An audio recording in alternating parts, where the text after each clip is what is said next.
In every human life, there lies an invisible but powerful freedom, the freedom to choose one's response. We often believe we are trapped by circumstances, that we are prisoners of what happens to us. But what truly defines us is not the event, but our reaction to it. The space between what happens and how we respond is sacred. It is in this space where the soul speaks, where values rise. In that moment, we are not determined by our environment, but by our inner strength. Many live their lives unaware of this gift, handing over control to fear, anger, or despair. But the truth is, no matter the darkness around us, our mind is a light switch. We can choose courage, we can choose love, we can choose meaning even in suffering. When I was in the darkest place of my life, a concentration camp, I saw this truth with painful clarity. Everything had been stripped away from us, our clothes, our names, our dignity. But there was one thing they could not take: the freedom to choose how we saw ourselves. Even in the face of death, we had the power to think differently. Some chose to curse the world, others chose to comfort those beside them. It was then I saw that man's last freedom is the ability to choose his attitude. We were powerless in body, but not in spirit. The moment we accepted that our thoughts were still ours, we were no longer victims. In choosing our thoughts, we chose life even when life was slipping away. This freedom is not something taught in school nor granted by governments. It is an inner revolution, an awakening of personal responsibility. No one else can think for you. No one else can feel your emotions or direct your mindset unless you allow them to. Our thoughts, like a compass, direct the journey of our lives. If the compass is set toward bitterness, our life becomes bitter. If it's set toward growth, everything becomes a lesson. Most of us are not aware of this compass. We let it drift. But the moment you take hold of it, you start living with purpose, not reaction. You become the author, not the echo. To choose your attitude is not to pretend everything is fine. It is not blind positivity or denying pain. It is looking straight at life, its chaos, its beauty, its grief, and saying, even so, I choose who I will be. This is not easy. In fact, it is one of the hardest things a person can do, but in that decision lies the beginning of transformation. Because when you realize you are not your pain, your fear, your past, you begin to find peace. You can lose everything and still not lose yourself. Your attitude becomes your anchor, your quiet rebellion against despair. And in that rebellion, life finds meaning again. Most people believe that their thoughts are automatic, like weather patterns. But unlike the weather, our thoughts can be examined, reshaped, redefined. You are not at the mercy of your thoughts, you are their master. This takes practice, honesty, and often pain. But the more you observe the storm, the more you learn how to navigate it. You do not have to believe every fear, every doubt, every angry reaction. You can step back and ask, is this who I want to be? And the moment you ask that, you are no longer lost in the storm. You are above it, steering your ship through conscious choice. Choosing your attitude is not a one-time event. It is a daily commitment, sometimes a moment-by-moment effort. Life will constantly present you with reasons to fall, but you still choose whether to stay down. You might wake up in pain, but you can choose to move forward in purpose. You might be surrounded by negativity, but still cultivate peace in your mind. It is not about control over everything, it is about control over your inner world. That is the difference between being reactive and being free. Every time you respond with intention, you reclaim your humanity. You take back the pen that writes your story. When you realize your attitude is a choice, you stop waiting for the world to change. You stop waiting for people to treat you right before you feel worthy. You stop waiting for the perfect conditions to feel gratitude. You become proactive, not passive. The world might still be unjust, but your heart doesn't have to be. You start living from the inside out, not outside in. This gives you real power not over others, but over yourself. And when you have that kind of power, the world can shake, but you stand steady. The ground beneath your feet may be uncertain, but your thoughts keep you rooted. There will be moments when choosing your attitude feels impossible, when pain is loud and hope is quiet, when you want to give in to the narrative that you are powerless, forgotten, broken. But in those moments, the choice becomes even more sacred. To respond with faith when there is no evidence, to respond with kindness when your heart is torn, that is strength, that is freedom.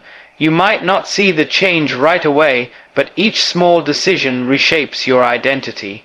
Each time you respond differently than you once would have, you are evolving. You are choosing life moment by moment. This power to choose is not reserved for saints or philosophers. It belongs to all of us, regardless of our past or position. You don't need a perfect childhood, a stable job, or a supportive crowd to begin. All you need is a willingness to pause, to breathe, and to respond rather than react. Some of the most powerful people I've met were not the loudest, but the most centered. They did not avoid pain, but used it as a doorway to wisdom. Your attitude can turn wounds into wisdom. It can transform setbacks into service. It can take a meaningless moment and infuse it with depth. And so, as each day begins, life asks you not what you have but who you choose to be. The world may take many things from you, but only you can surrender your thoughts. And in that sacred territory of the mind, you are always free. Free to find beauty in suffering, free to forgive what others would hold, free to rise where others fall. The greatest power you have is not control over events, but control over your response to them. In this lies your dignity, in this lies your strength, and in this lies the power to change not only your thoughts but your life. What we experience in life is not only the reality outside of us, but the lens through which we perceive it. Two people can walk through the same world and see entirely different things. One sees tragedy, the other sees opportunity. One sees punishment, the other sees purpose. The difference is not in the world, but in the world inside them. Our thoughts, beliefs, and expectations shape what we notice, what we value, and what we feel. If we believe life is a burden, we carry it with heaviness. If we believe life is a question, we search for answers. Our inner world becomes a filter that paints the canvas of our days, and often that canvas reflects not truth, but perception. The tragedy of modern life is that we've become so outwardly focused, we forget to examine the internal landscape. We chase circumstances, hoping they will bring us peace, more money, more praise, more love. But no matter how much we gather, if our thoughts remain anxious, bitter, or fearful, we still suffer.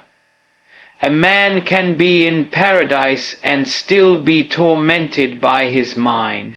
Likewise, a man can be in prison and still find inner freedom. The condition of the world outside means little if our inner world is in chaos. It is our thoughts that determine how we interpret success or failure, love or loss. The external becomes meaningful only through the reflection of the internal. The mind, not the moment, defines the experience. There is immense power in realizing that the source of joy and suffering is not simply what happens, but how we think about what happens. This is not denial of hardship, it is mastery over its meaning. When we shift our thoughts, we shift the emotional tone of our lives. What once felt like a burden can become a calling. What once seemed like punishment can awaken compassion. Our suffering does not change, but our interpretation of it does, and in that reinterpretation, we are no longer victims, we become conscious participants, we reclaim authorship over our experience. Life stops happening to us and starts happening through us. So often we assume that change must begin in our environment. We want different people, different jobs, different outcomes. But true transformation begins not with the world, but with the way we think about the world. A person who believes they are cursed will find proof in every small inconvenience. A person who believes they are growing will find lessons in every setback. The eyes of the soul look through the windows of belief. If we are not mindful of those beliefs, we end up reinforcing the very reality we wish to escape. The world mirrors our thoughts back to us in subtle ways, and when our thoughts shift, that mirror begins to change. When we train our minds to seek meaning, we begin to find it everywhere, in the silence of a morning, in the pain of rejection, in the challenge of waiting. Every experience becomes a potential doorway to wisdom. It is not the circumstances that decide if we grow, but the stories we tell ourselves about them. Is this happening to me or for me? Am I being punished or prepared? These questions shape our perception, and perception creates reality. We are not helpless in this process, we are the storytellers of our own lives. And with each intentional thought, we craft a different narrative. Thoughts are not just abstract ideas, they are the builders of action, emotion, and direction. A person who believes they are hopeless will act as if they are. A person who believes they are capable will keep climbing despite the odds. Before we lift our hands or take a step, we think. That thought contains either power or poison. And over time, those thoughts solidify into patterns, identities, destinies. A single idea, I am unworthy, can shape a life of fear. Another idea, I am responsible for my meaning, can create a life of courage. The mind lays the foundation, the heart follows. Even the way we see other people is determined by the way we see ourselves. If we carry judgment within, we project it onto others. If we carry compassion, we offer it even to those who do not deserve it. The outer world becomes a reflection of our inner dialogue. A mind at war sees enemies everywhere. A peaceful mind sees conflict as a cry for understanding. Relationships, careers, and dreams flourish or fail not just based on external action, but internal alignment. Before you fix the world, ask what lens you are seeing it through. That lens might be cracked, fogged, or outdated. And when you clean it, the world appears new again.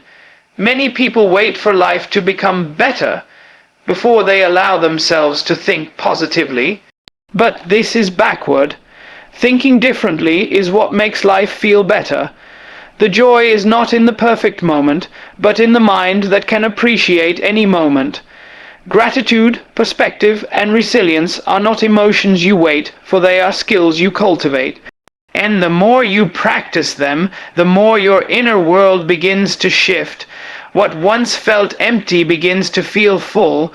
What once felt dark begins to glow, not because the world changed, but because you did.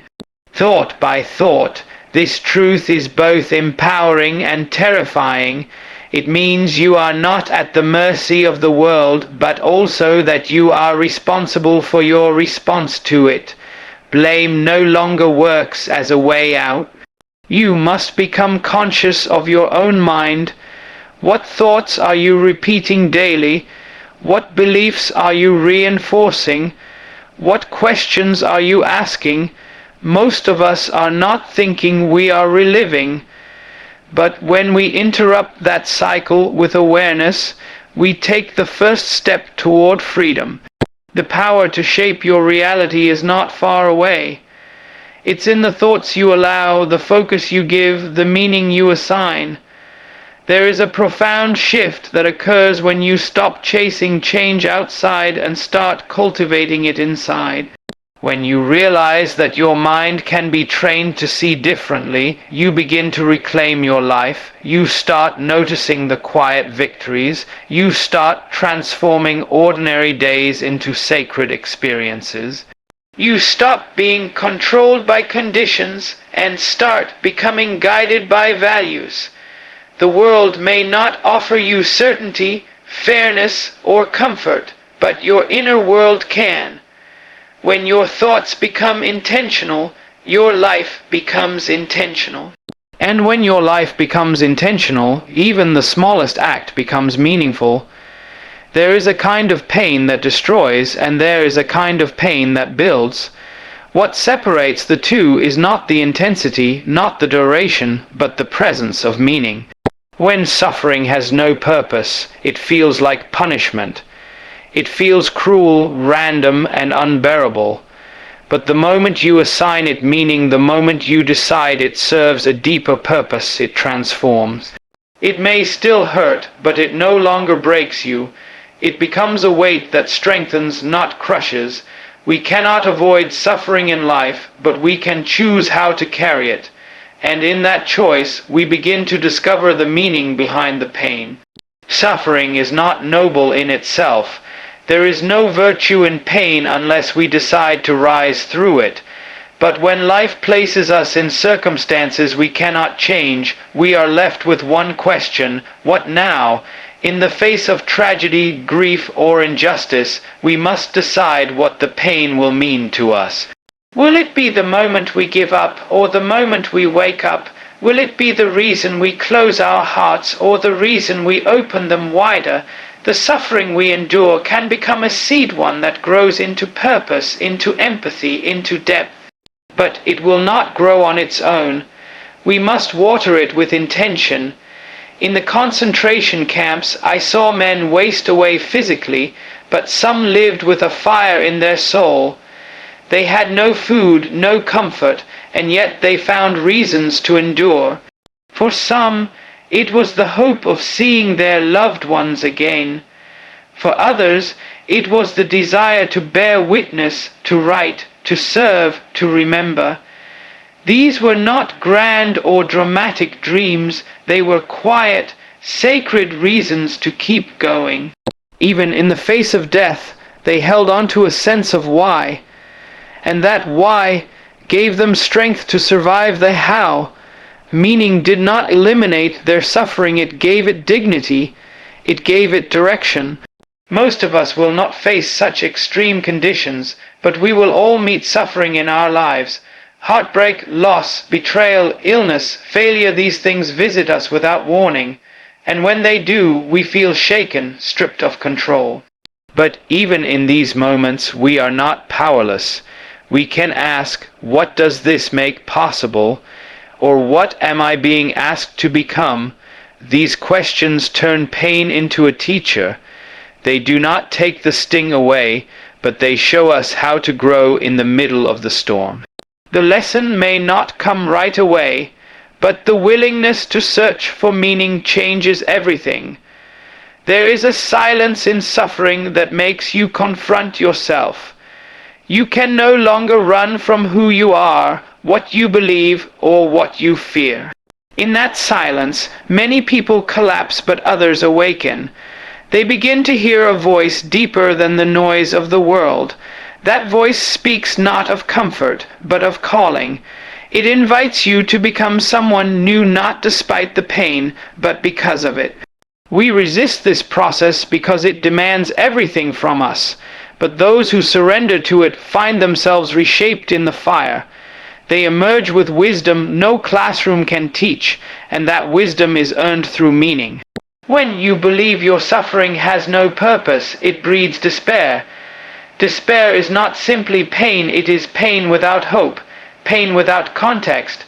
But when you realize that you can give your suffering a role in your story, despair lifts. It does not mean the pain is fair. It does not mean it was deserved.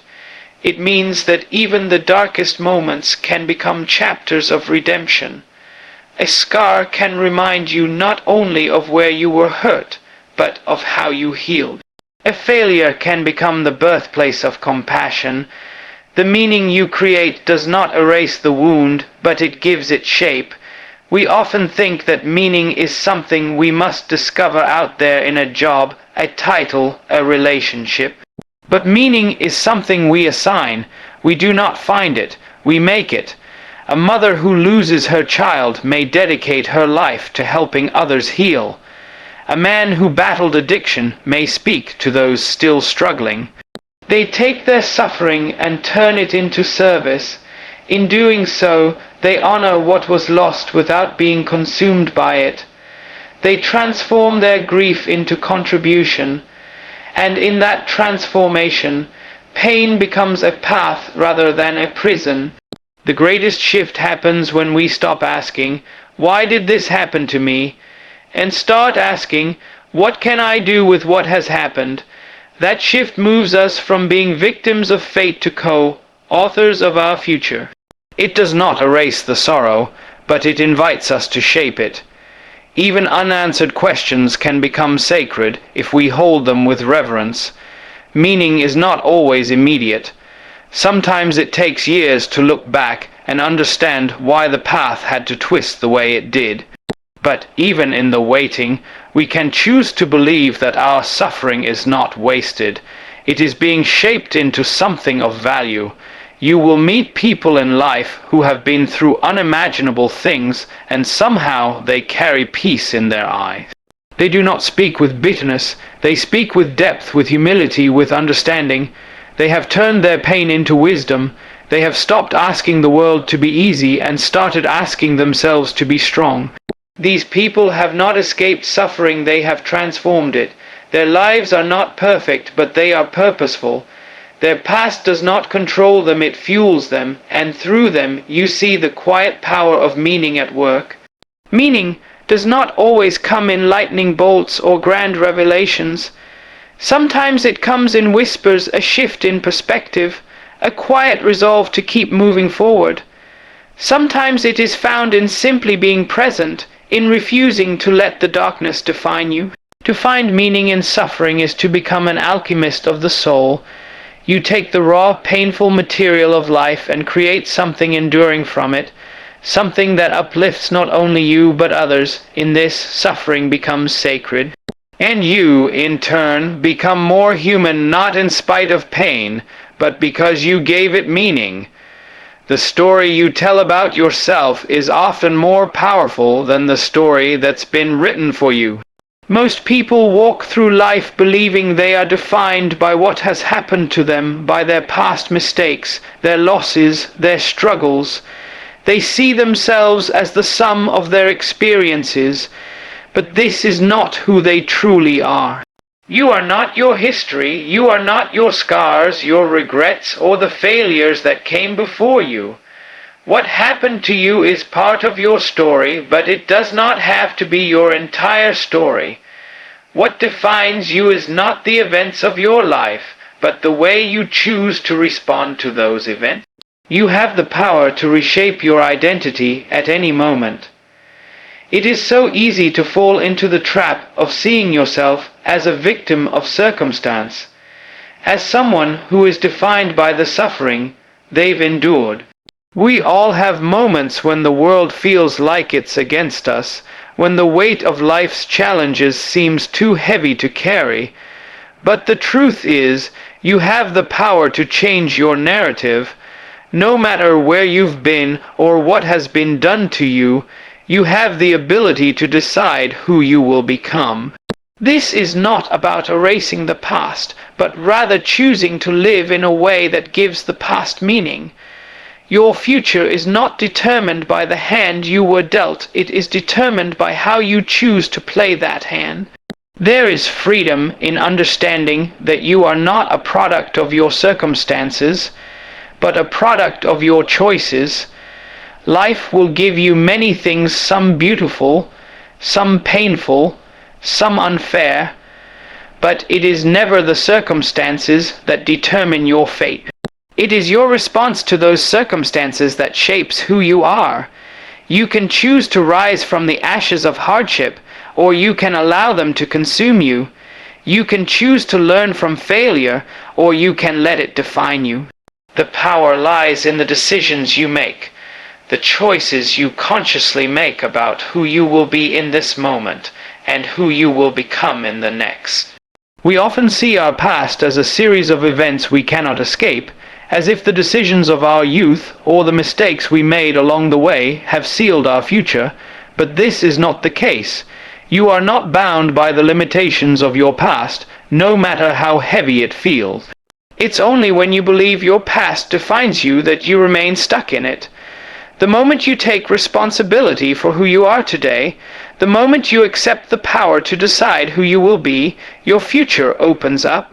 You become the architect of your own destiny, not a passive participant in a story written by others. Your past is simply the foundation. It does not dictate the shape of your future. The greatest limitation we impose on ourselves is the belief that we are trapped by the events of our lives. We might say, "This is who I am, this is all I can be, this is all that life has given me." But this is a lie. What defines us is not what we've been through, but what we choose to become because of it. We are constantly in the process of becoming. At any moment, you can decide to rewrite your narrative. You can change the script, change the character, and change the ending. Life is not a one-way street. It's a journey with countless paths, and you hold the map. Every person who has ever achieved greatness has been faced with adversity. And every person who has ever been broken by that adversity has made one choice to believe their suffering was the final word. The key to greatness lies not in avoiding hardship, but in how you decide to grow through it. To say that you are defined by your suffering is to give away your power. You are not your grief, your pain, or your loss. These are chapters in your life, but they are not the book. The book is still being written, and you are the author. Your actions, your decisions, your ability to find meaning in hardship are what make the difference. What often holds people back from stepping into their true potential is the belief that they must be fixed before they can become something more. They believe they need to be perfect before they can move forward, as if their flaws and mistakes disqualify them from greatness.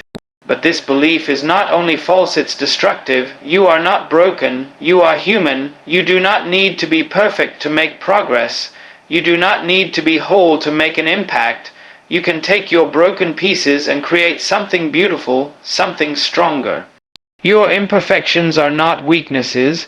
They are the raw materials of your transformation. There is a powerful freedom that comes when you accept that your past, with all its pain and mistakes, is no longer a prison.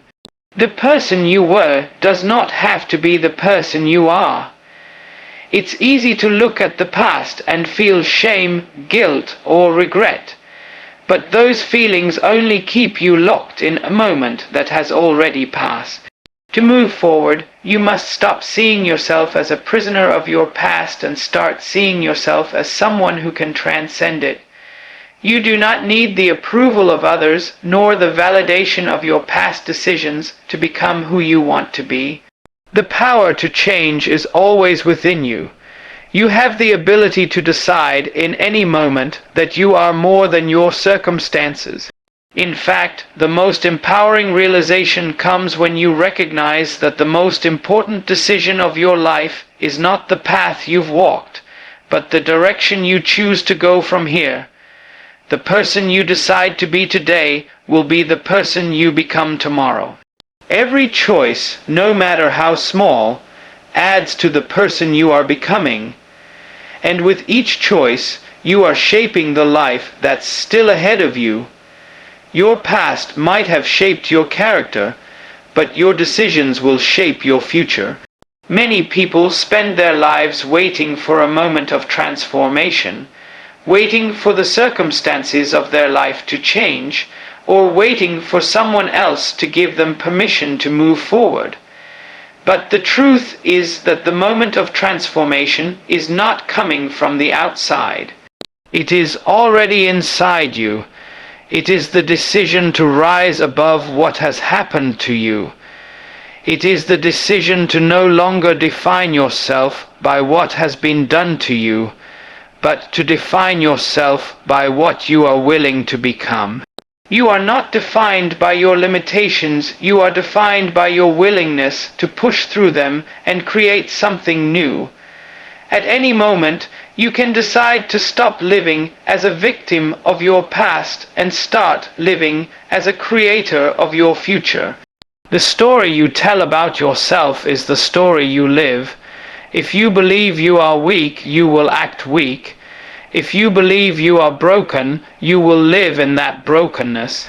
But if you believe you are capable of transformation, of growth, of greatness, you will begin to take actions that reflect that belief. The world will tell you who you are, but only you can decide who you will become.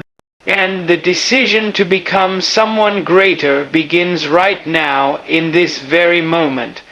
The truth that defines us is not what life does to us, but what we decide to do with what life offers. No matter the hardships we face, the choices we make in response to them are what shape our journey. The wounds we carry can become the source of our strength, and the pain we endure can become the catalyst for growth. Suffering, loss, and failure are all parts of life that no one can avoid. But it is not the suffering itself that defines us, it is how we choose to carry it, how we decide to transform it, and how we use it to propel ourselves forward.